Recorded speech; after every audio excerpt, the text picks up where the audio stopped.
pessoas gostam de guardar dinheiro. Esse ato de guardar dinheiro nós chamamos de poupar. Mas além de poupar, galera, é interessante você investir o dinheiro poupado. Mas você pode investir na poupança, você pode investir no CDB, você pode investir também na Bolsa de Valores. Um dos investimentos mais simples é o que a gente chama de poupança. Mas espera lá, galera. Quando eu coloco o meu dinheiro na poupança, ao longo de um certo tempo, esse dinheiro vai ter um rendimento sob uma determinada taxa. Só que este rendimento, galera, ele é chamado de juros. Então espera lá. O que é os juros? Juros, ele é o rendimento de um determinado capital sob um determinado tempo, aplicado sob uma determinada taxa. Então, isso eu posso chamar de juros. Tranquilo. Mas existem dois tipos de juros, galera. Existe os juros que a gente chama de juros simples e existe aqueles juros que a gente chama de juros compostos. Beleza. Mas olha só, galera.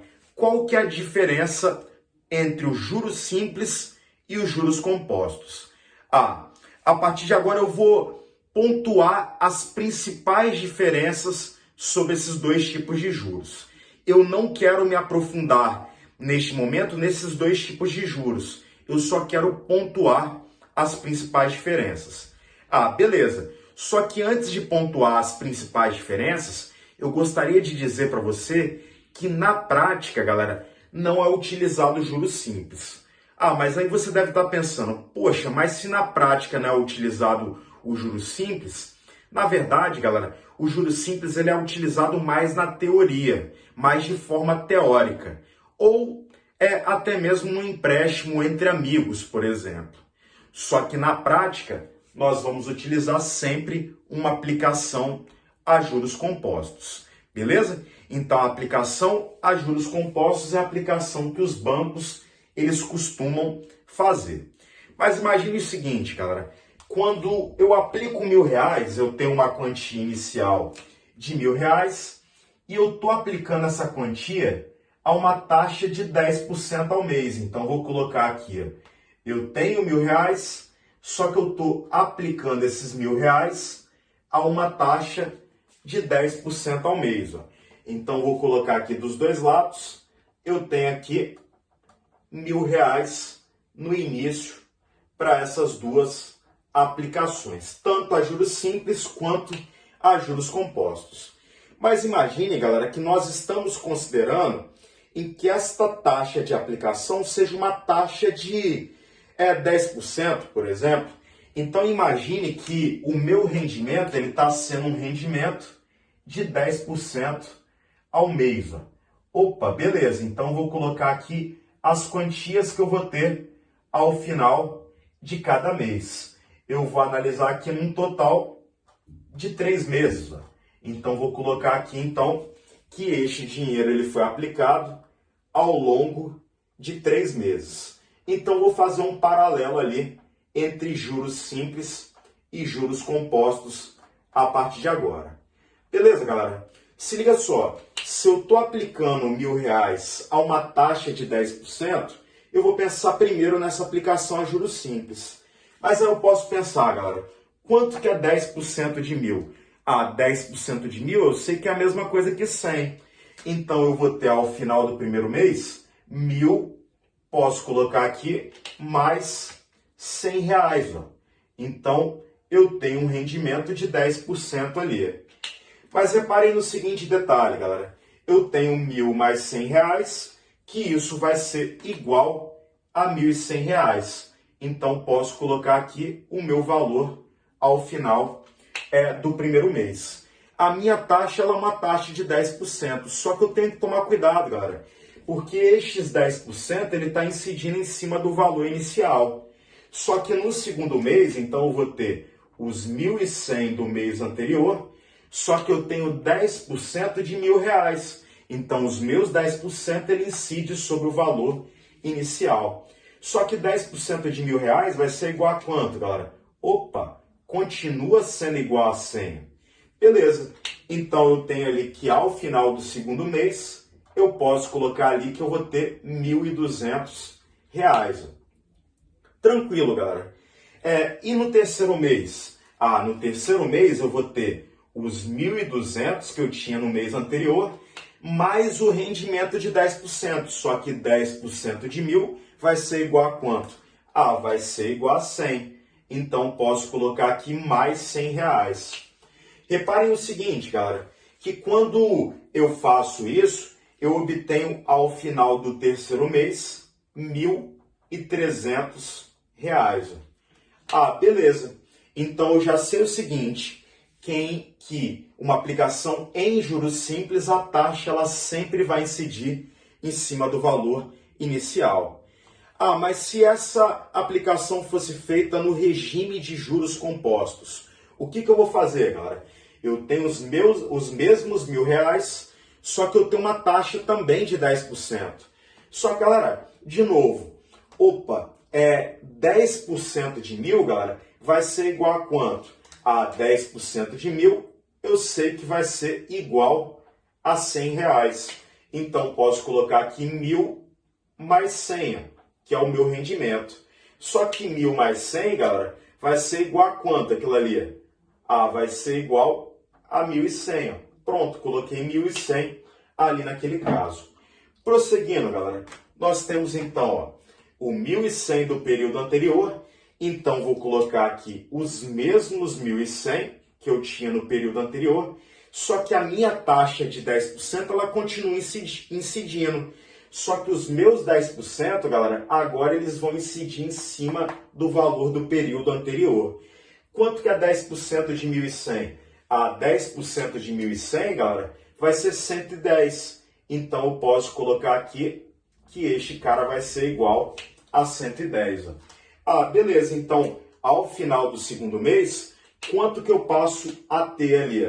Eu passo a ter R$ 1.210. Então, reparem no detalhe, galera. Sempre quando eu falo de juros compostos, a minha taxa ela incide sempre em cima do período anterior. Então, observe. No terceiro mês, galera, como que vai ficar ali? Eu posso colocar os 1.210 do período anterior.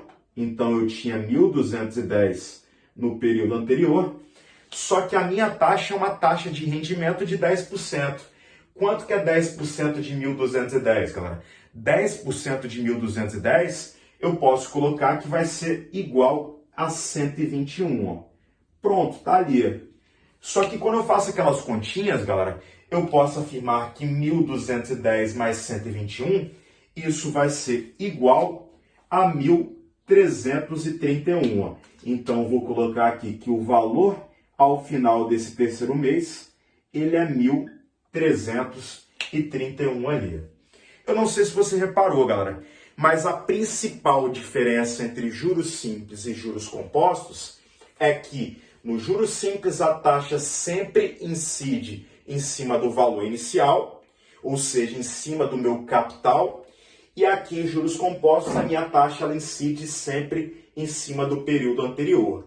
Por isso, os juros compostos ele é chamado de regime de juros sobre juros. Eu gostaria que você reparasse ainda o seguinte detalhe, galera. Aqui, sempre eu estou aumentando de 100 em 100 reais.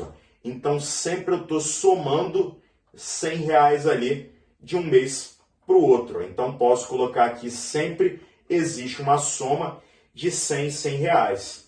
Ou seja, galera, o primeiro detalhe que eu posso colocar ali é... quando eu falo de juros simples, eu estou falando de uma progressão aritmética, porque sempre eu estou somando uma constante ali. Então, toda vez que fala que cresce conforme uma progressão aritmética, eu estou falando de uma aplicação a juros simples. Então, vou colocar ali que cresce conforme uma PA. E quando eu falo de juros compostos, galera? Não sei se você consegue reparar, mas aqui, galera, eu sempre estou multiplicando por uma constante. Então, aqui eu sempre estava somando uma constante. Aqui não, galera. Aqui sempre eu estou multiplicando por uma constante. Então, quando eu falo de juros compostos, eu estou multiplicando por uma constante. Essa constante eu posso colocar ali que é 1,1. Ó. Aumento de 10% é a mesma coisa que multiplicar por 1,1. Então, sempre eu multiplico por uma constante. Opa, mas a sequência que eu multiplico por uma constante, ela cresce conforme uma progressão geométrica. Então, vou colocar aqui que vai ser uma progressão geométrica. Então, nós podemos colocar ali que cresce conforme uma PG. Opa, então beleza. Então, vou separar aqui. Eu já sei que juros compostos cresce conforme uma PG. Além disso, galera, eu posso colocar aqui que em juros simples, o meu montante ele vai crescer de maneira linear. Por que de maneira linear? Porque sempre eu estou somando uma constante, então a variação está sempre a mesma.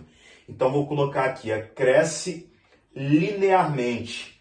Ah, beleza. Quando eu falo que uma coisa cresce linearmente, vocês lembram de que função mesmo? Função do primeiro grau. Então posso colocar aqui, função do primeiro grau. Então nós podemos falar que é uma função do primeiro grau, uma aplicação em juros simples. Opa, beleza. E se fosse uma aplicação a juros compostos? A aplicação a juros compostos, galera, ela vai crescer exponencialmente. Ó. Então posso colocar aqui, cresce exponencialmente. Opa, se cresce exponencialmente, eu já sei que é uma função exponencial. Detalhe importante, galera, que nós não podemos de falar. Um detalhe importante que nós não podemos esquecer de falar, eu posso colocar bem assim, a taxa incide em cima do valor inicial. Então, posso colocar que a taxa incide sobre o valor inicial. Beleza, então posso colocar aqui, então, este detalhe. Um outro detalhe importante aqui, então, neste comparativo, eu posso colocar aqui que já nos juros compostos, a taxa incide sobre o período anterior. Então, a taxa incide sobre o período anterior. Então, eu tenho aqui este comparativo sobre o período anterior. Show de bola, galera. Então, olha só, galera. Eu fiz um comparativo básico ali daquelas duas aplicações a juros simples e juros compostos. Eu poderia ainda colocar mais um detalhe aqui, galera. Quando eu falo do gráfico a juros simples, o meu gráfico ele sempre vai ser o quê? Se ele é uma função linear, o gráfico ele vai ser uma reta. Quando eu falo aqui uma função, uma aplicação a juros compostos, o meu gráfico ele vai ser uma curva. Mas eu vou desenhar esse gráfico para você daqui a pouquinho. Então, galera, continuando com as principais diferenças entre juros simples e juros compostos, eu posso citar aqui o gráfico de um montante a juros simples, o montante é o valor ao longo do tempo dessa aplicação. O meu montante ao longo do tempo vai ser sempre uma reta. Então, posso colocar aqui que o montante ele vai ser dado por uma reta. Opa, mas olha só, galera. Em juros compostos, quando eu falo do meu valor aplicado ao longo do tempo, que é o meu montante, este valor ele vai ser uma curva. Então, posso colocar algo mais ou menos deste tipo aqui. Então, sempre uma aplicação a juros simples, o gráfico é uma reta. Uma aplicação a juros compostos, o gráfico vai ser uma curva. Mas vem cá, galera. Quando eu falo de montante, o que seria um montante? Como que eu calculo o montante ali a juros simples?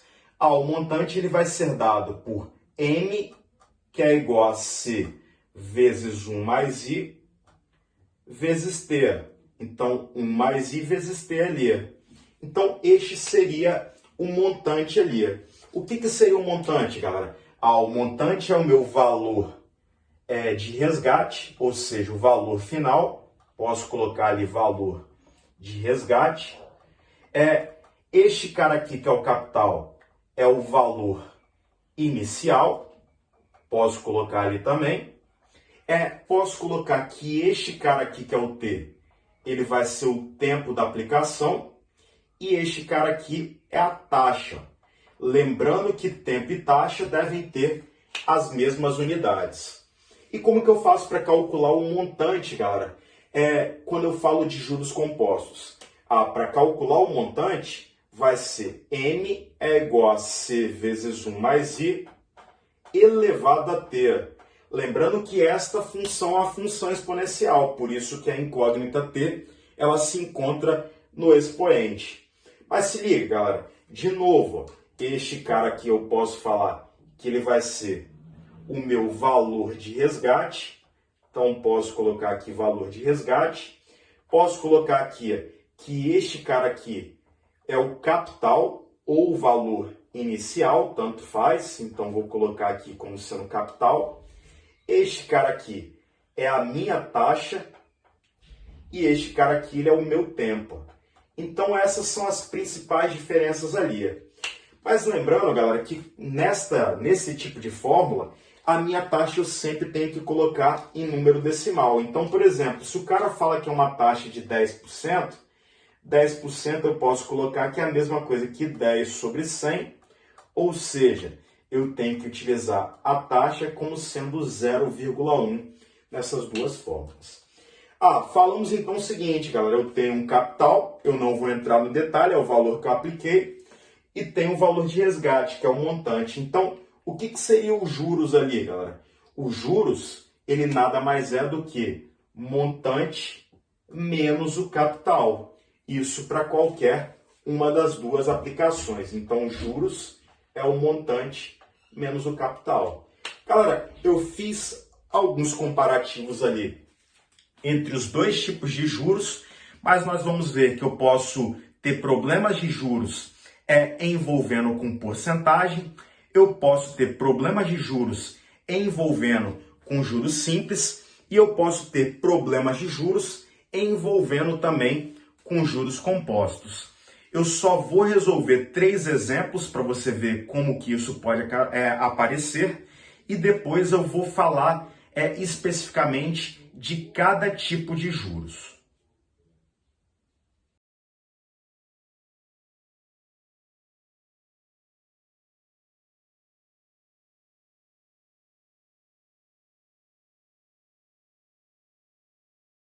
Então, galera, conseguiram ler o primeiro exemplo?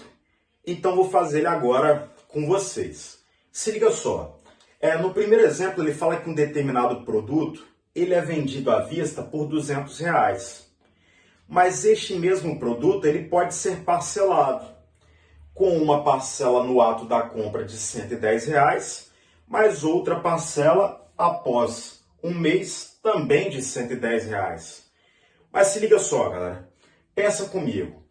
Se eu deveria pagar R$200 neste produto à vista, e eu estou pagando um total de R$110 no ato da compra, quando eu compro parcelado, significa o seguinte, galera, que eu estou abatendo do valor real deste produto R$110.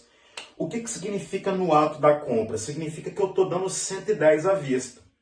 Esse tipo de problema, galera, é um problema bem manjado e você vai ver que aparece sempre. Então, eu deveria pagar R$200 à vista, se eu comprasse à vista, mas eu optei pela opção parcelada. Só que quando eu compro parcelado, mesmo assim eu estou dando R$110 à vista. Então, está sobrando quanto ali na minha dívida? Deveria sobrar quanto na realidade? Deveria sobrar R$90, galera, no valor deste produto. Então, eu deveria pagar os R$90 restantes. Mas não é isso que acontece, galera. Então, esses R$90 é o que eu deveria pagar. Então, vou colocar aqui. Então, este valor é o que eu deveria pagar. Mas o que eu realmente estou pagando, então vou colocar aqui realmente pago depois de um mês, é R$110. Então, eu deveria pagar R$90, mas o que eu realmente pago é 110. Então, está tendo um acréscimo. Um acréscimo de quantos reais ali? está tendo um acréscimo de R$ 20. Este acréscimo que está tendo entre o que eu deveria pagar e entre o que eu realmente pago vai ser o meu juros. Opa, então, ó, R$ 90 é 100% do que eu deveria pagar. Mas está tendo um aumento de 20%, então está tendo um aumento de R$ 20. Então, esses R$ 20 equivale a um juros de quantos por cento em cima desse valor? A um juros de X%. Multiplicando aquelas quantias ali cruzadas, galera. Só que antes de multiplicar cruzado, eu vou cortar os zeros. Ó. E aí, cortando os zeros, eu posso colocar ali que 9x vai ser igual a 200. Ó. Então, posso colocar ali que 200 dividido por 9, este cara aqui, ele vai ser aproximadamente o meu valor. Ah, mas quando eu faço aquelas continhas ali, 200 dividido por 9, nós podemos colocar aqui, 9 vezes 2 vai dar 18, o meu resto vai ser 2, abaixo zero, 9 vezes 2 continua dando 18, e por aí vai, galera. Então vai ficar 22,222 ali infinitamente. Ou seja, posso colocar aqui aproximadamente 22,3%. Então, esta seria a taxa de juros cobrada por esta loja.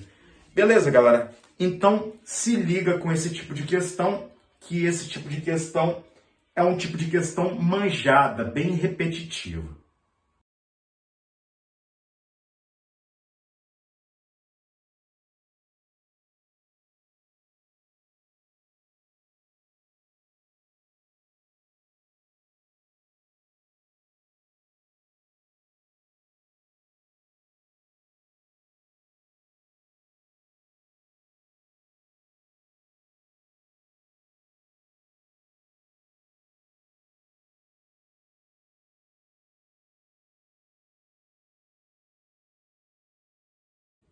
Fala, galera. Na nossa próxima questão, ele fala que uma determinada pessoa ela deseja pegar um empréstimo de R$ 10.000.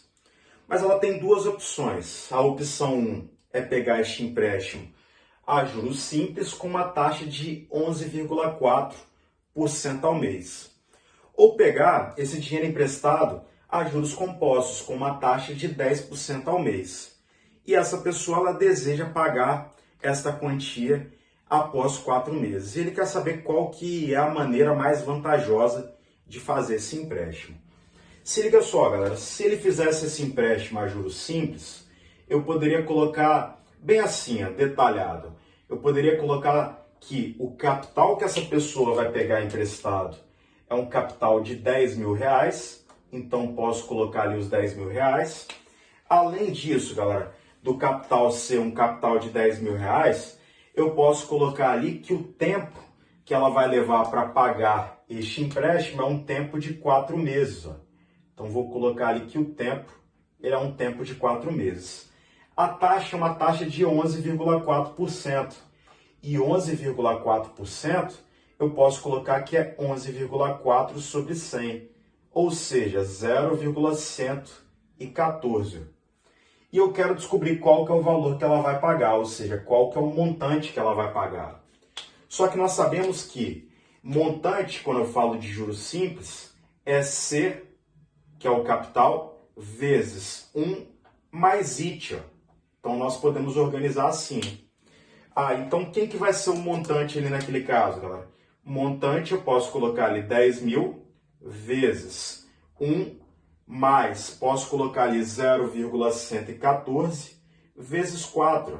Então, vou colocar aqui 0,114 vezes 4. Eu vou até aumentar o meu espaço e vou colocar aqui um pouquinho mais para baixo. Montante é igual a 10.000, posso colocar, vezes 1 mais 0,114 vezes 4 aqui, para ficar mais visual ali. Galera, beleza. Então, posso colocar que o montante ele vai ser 10.000 vezes.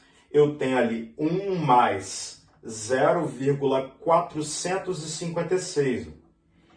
Posso colocar ainda que o montante ele vai ser dado por 10 mil vezes 1,456. Mas quando eu multiplico aquelas quantias ali, eu vou achar que o montante ele vai ser igual a 14.560. Ah, beleza, este seria o montante em juros simples. E se eu fizesse esse empréstimo, galera, sobre o regime de juros compostos, como que ficaria então? Sobre o regime de juros compostos, eu posso falar que o capital que eu estou pegando emprestado é um capital de 10 mil reais, o mesmo capital, só que o tempo que eu vou demorar para pagar é um tempo de 4 meses, só que detalhe para a taxa, que agora é uma taxa de 10%. E 10% eu posso colocar ali que é 10 sobre 100, em decimal é a mesma coisa que 0,1. E eu quero saber o montante que eu tenho que pagar ali depois deste período. Mas se liga só, galera. Se eu quero saber qual que é o montante, qual que é a fórmula do montante em juros compostos? C vezes 1 mais I elevado a T. Beleza. Então, como que ficaria, galera? Montante, eu posso colocar aqui, vou até colocar aqui de outra cor. Nós podemos colocar que montante vai ser dado por 10 mil vezes 1 mais 0,1 elevado a 4. Opa, quem que é o montante, galera? Montante é 10 mil vezes 1,1 elevado a 4. E aí eu posso colocar ali que fica 10 mil vezes 1,1 elevado a 4 é 1,4641. Então eu tenho aqui 10 mil vezes 1,4641. E quando eu faço as continhas, galera, nós podemos colocar que isto vai ser igual a 14.641. Opa, então é mais vantajoso para mim optar ali por um empréstimo a juros simples. Por que é mais vantajoso eu optar por um empréstimo a juros simples? Porque quando eu tenho 14.641 menos 14.560, isso está me dando uma economia de quanto, galera? Uma economia de R$ 81.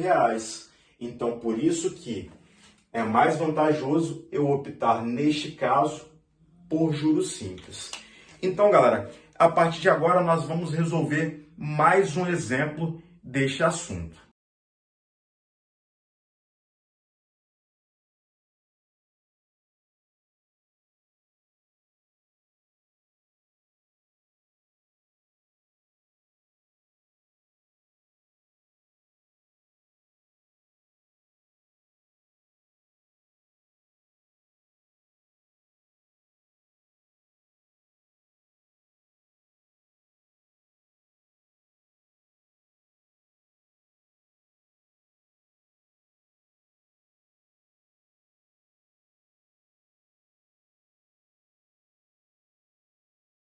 Então, galera, a partir de agora nós vamos resolver o nosso terceiro e último exemplo.